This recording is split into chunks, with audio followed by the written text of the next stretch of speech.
over the last decade, stakeholder capitalism and the role of independent director as its principal arbiter is one that continues to grow in relevance and as a natural consequence in complexity.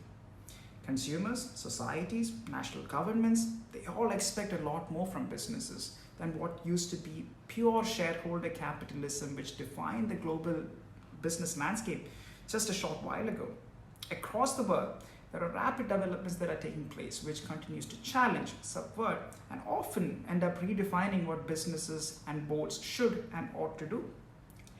And in this backdrop, it is crucial that when it comes to the role of a board and what constitutes good corporate governance and indicators of effectiveness in the context of a board, there is a common language and then an understanding that translates across national or regional markets.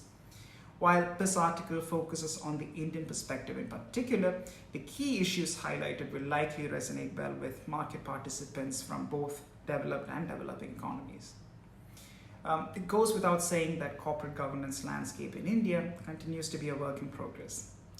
Once rather insular towards privately held businesses, India, like her many peers on the path towards global convergence in corporate governance, it's grappling with new realities introduced by emergent considerations like ESG, climate change, sustainable value creation, activist shareholders, among others.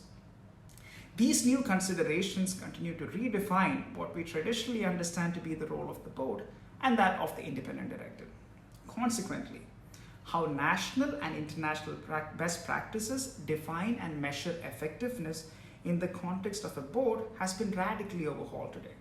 However, while global standards and expectations continue to change at a relatively rapid pace, its uptake and implementation by the boards throws up a mixed bag, which we kind of try and illustrate in this article using the examples of strategy and succession planning, two areas boards are expected to play a significant role in shaping and monitoring.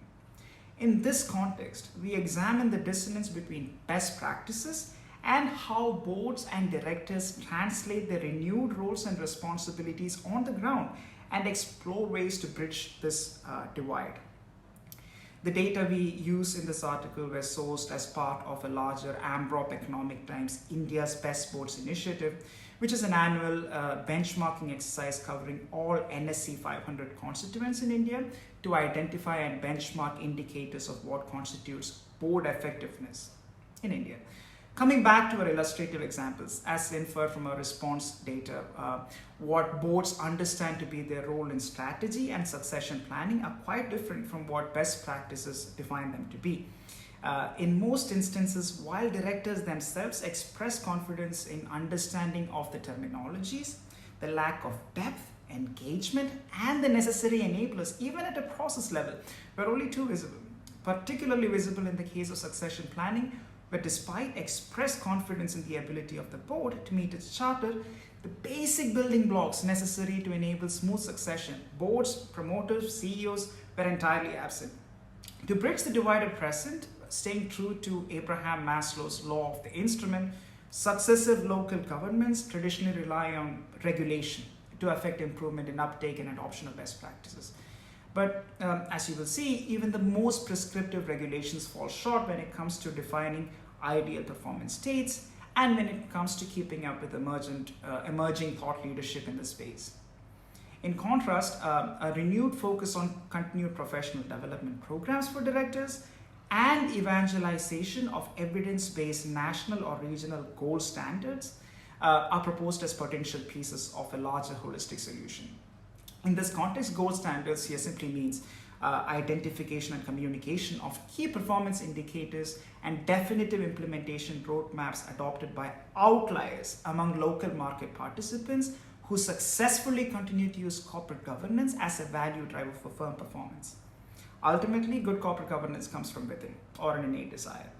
However, regardless of their intent, for companies, especially small and medium businesses, without the necessary resources to, say, perhaps engage in experimentation or trial and error, navigating the glut of theoretical constructs and anecdote-based directives towards improving board effectiveness can be daunting. And this often contributes to the inertia standing in the way of faster uptake and implementation. The availability of credible, evidence-based data on implementation roadmaps by their successful peers can often serve as an invaluable tool that can help mitigate any such apprehensions and hopefully lead to cascading improvements in corporate governance performance in the region. Thank you.